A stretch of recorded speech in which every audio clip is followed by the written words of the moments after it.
Mesdames, Messieurs, bonsoir, bienvenue à cette grande édition d'information sur la télévision Labari. Débutons ce journal par cette brève 106e jour aujourd'hui de détention des acteurs de la société civile engagés dans la lutte contre la loi de finances 2018 lancée par le cadre de concertation et d'action de la société civile depuis le début de l'année. Il s'agit de Ali Idrissa du Rotab, incarcéré à la prison de Filengue, Nuhu Mamadou Arzika du MPCR détenu à Tilaberi, Moussa Tchangari de l'association alternative Espace Citoyen à la prison de Walam, Maître Lurwana du MPCR à Daikaina. Deux autres acteurs de la société civile qui sont à leur 85e jour de prison. Il s'agit de Michael Zodi du mouvement Tournant la page à la prison de Saï et Diori Ibrahim de Alternative Espace Citoyen à Kolo. À Zender, également deux acteurs de la société civile, Yahya Badamassi de Alternative Espace Citoyen et Sadat Iliada Malam du MPCR continuent à garder prison pour leur détermination dans le combat contre la loi de finances 2018. Le procès de la première vague aura lieu en principe demain, mardi 10 juillet 2018, au palais de justice, occasion pour le cadre de concertation d'appeler la population à se mobiliser pour soutenir ces fervents défenseurs des droits de l'homme et de la démocratie. Toujours un appel à mobilisation, le président du conseil d'administration du réseau des organisations pour la transparence et l'analyse budgétaire Rotab Niger, publié ce que vous payez, invite toute la population de Niamey et ses environs, les structures de défense des droits humains ainsi que les chancelleries accréditées au Niger à prendre part au procès des acteurs de la société civile arrêtés et incarcérés depuis le 25 mars. Procès donc prévu demain mardi 10 juillet 2018 à partir de 8h au tribunal de grande instance hors classe de Niamey. Un autre appel à mobilisation, c'est celui du Front démocratique et républicain FDR. Le FDR appelle toutes les structures nationales et territoriales du FDR, toutes les organisations de masse membres, l'ensemble des militantes et militants, sympathisantes et sympathisants des partis et structures membres du FDR à prendre part massivement et pacifiquement au procès des acteurs de la société civile nigérienne indépendante injustement incarcérés dans l'exercice de leurs droits constitutionnels pour la défense des intérêts généraux de la population. Rendez-vous donc demain mardi 10 juillet au tribunal de grande instance hors classe de Niamey pour soutenir les acteurs de la société civile incarcérés depuis le 25 mars dernier. La mission conjointe de haut niveau des Nations Unies, de l'Union africaine et de la Suède, conduite par la secrétaire générale adjointe de l'ONU, Amina Mohamed, était hier l'hôte des députés nationaux. Cette même mission a animé une conférence dans l'après-midi à l'hôtel Solux de Niamey. Le résumé avec Adam Ousmana et Sadou Doumi. La représentation nationale qui se veut le temple de la démocratie reçoit par la présente une mission conjointe de haut niveau des Nations Unies, de l'Union africaine et de la Suède, conduite par la secrétaire générale adjointe de l'ONU. Cette mission a pour objectif l'évaluation du rôle des femmes aux efforts de développement du Niger et leur implication dans la gestion de la crise sécuritaire. Occasion pour le président de l'Assemblée nationale de louer l'exemplarité de la chef de la délégation conjointe dans le cadre du leadership féminin et son combat pour l'épanouissement de la femme. Le parcours élogieux de la chef de la délégation, Madame Amina Mohamed, dont l'itinéraire exceptionnel est de plus exemplaire. Il fait honneur à la femme, à l'Afrique, aux organisations internationales. Permettez-moi à présent, à travers Madame Mohamed, de rendre un vivant hommage à l'ONU et à toutes ces agences pour leur souci constant de donner toute la place qu'elles méritent aux femmes. Notre pays, nos pays doivent en prendre la graine de ce que dans cette optique, le Niger a pris le bon départ, même si nous avons encore du concours de cette politique des quotas qui, je l'espère, évoluera lorsque les femmes par leurs propres efforts s'imposeront dans une société où le genre sera une évidence.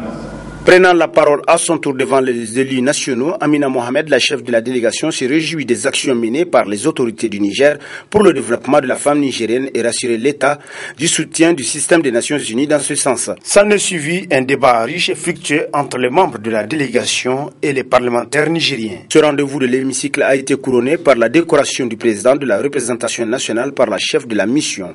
Une mission qui s'est par la suite retrouvée dans un autre cadre avec les hommes des médias pour échanger sur leur mission. Une conférence de presse au cours de laquelle la chef de la délégation a plaidé pour le retour à l'école des jeunes filles, le changement de comportement et le combat contre l'ignorance, entre autres. Quant à l'envoyé spécial de l'Union africaine, elle n'a pas manqué de témoigner de ce qu'elle a vécu au Niger durant leur séjour en terre nigérienne et les besoins. Vous voyez aujourd'hui cette forte délégation pour dire que le Niger paie un lourd tribut de ce qui se passe dans cette région face à Boko Haram. Et le Niger a besoin d'être soutenu au niveau de l'Union africaine, mais également au niveau du monde.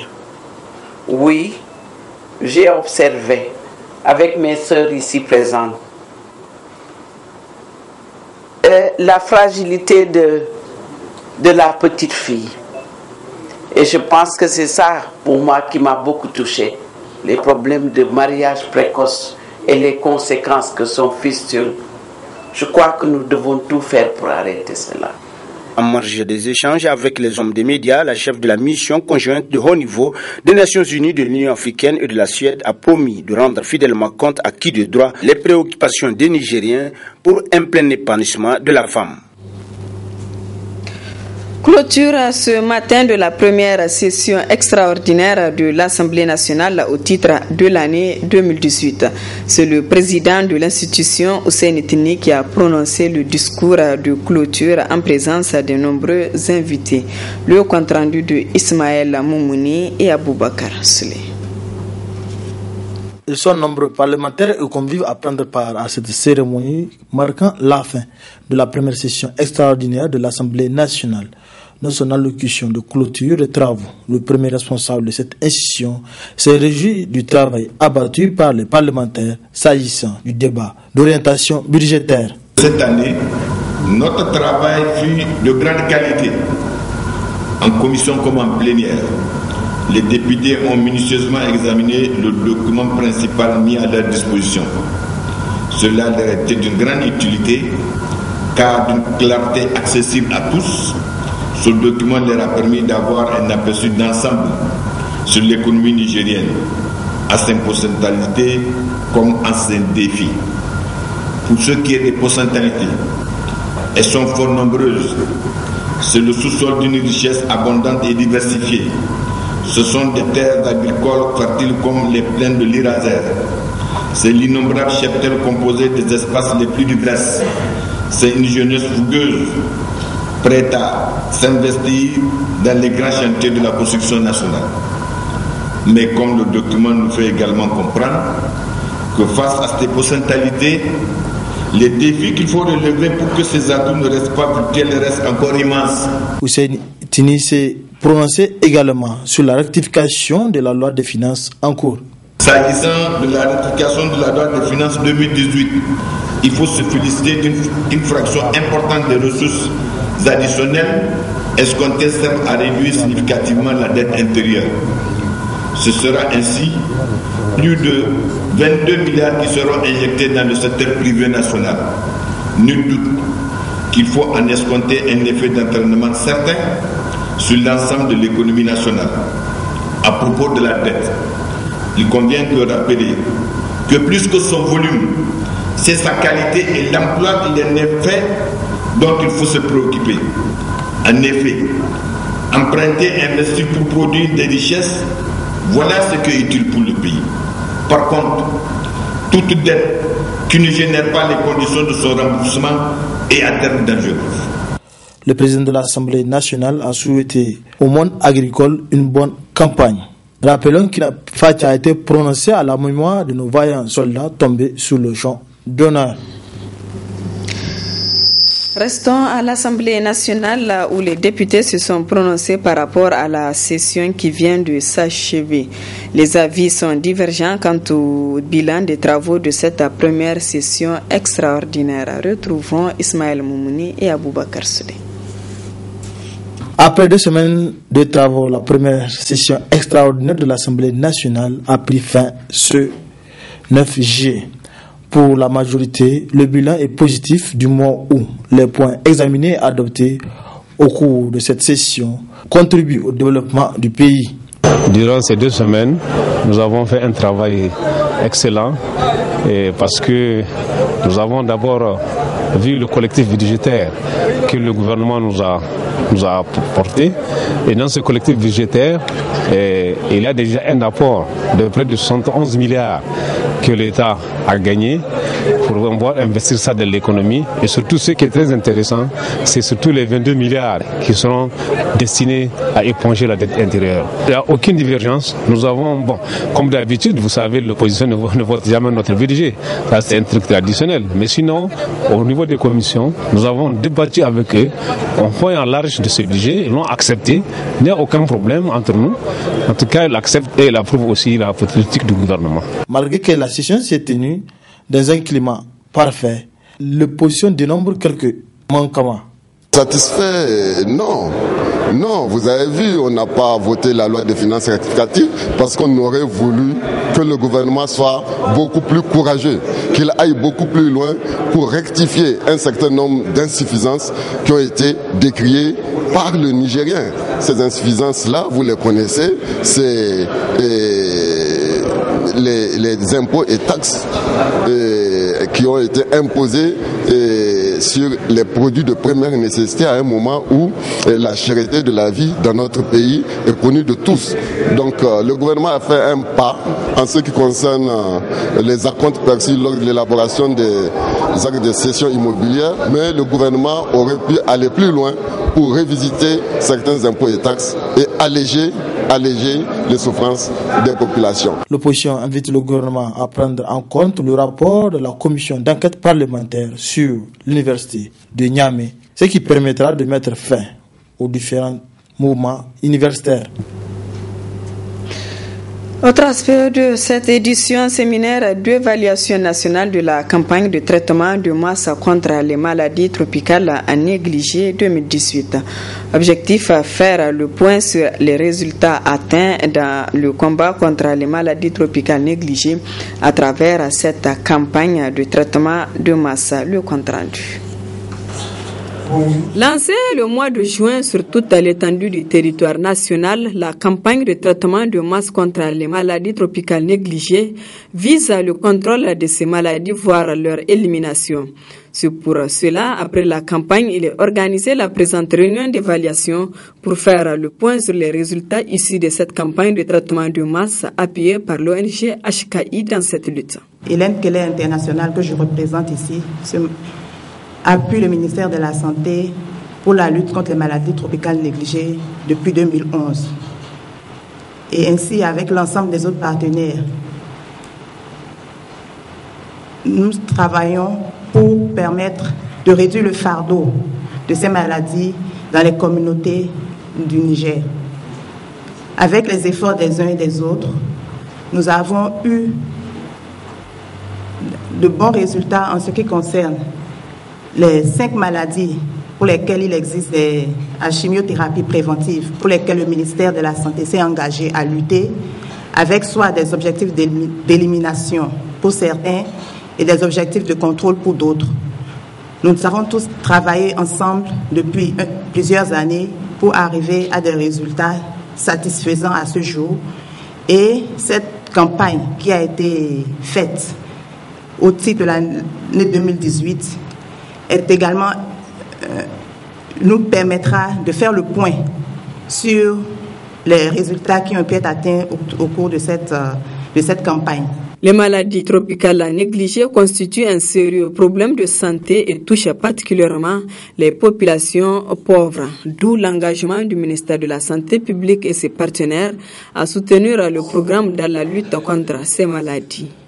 Lorsqu'elles sont maltraitées ou non traitées, Ces maladies conduisent à des complications redoutables comme la stérilité, la cécité, l'éléphantiasis, l'insuffisance rénale, l'hydrocèle et même le décès de la personne atteinte. Au Niger, le groupe de MTN est composé de la bilharziose, des vers intestinaux, de l'onchocercose, de la filariose lymphatique et le trachome et 5 autres maladies à prise en charge du cas. En effet, tous les ans, les 5 premières maladies citées plus haut font l'objet de distribution de masse de médicaments sur toute l'étendue du territoire national.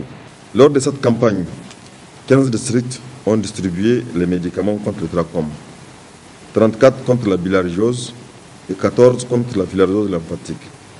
L'onchocercose est sous surveillance. Cette rencontre d'évaluation a réuni les cadres de la santé et de l'éducation de toutes les régions qui sont impliquées dans la conduite de cette campagne de traitement de masse contre les maladies tropicales négligées.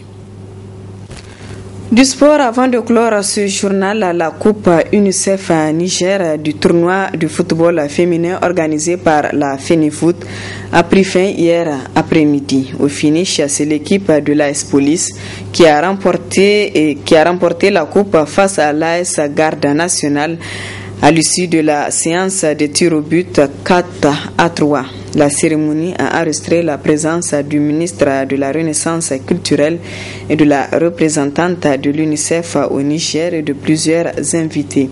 Le compte-rendu de Ibrahim Tikere et Abnasser Seydou.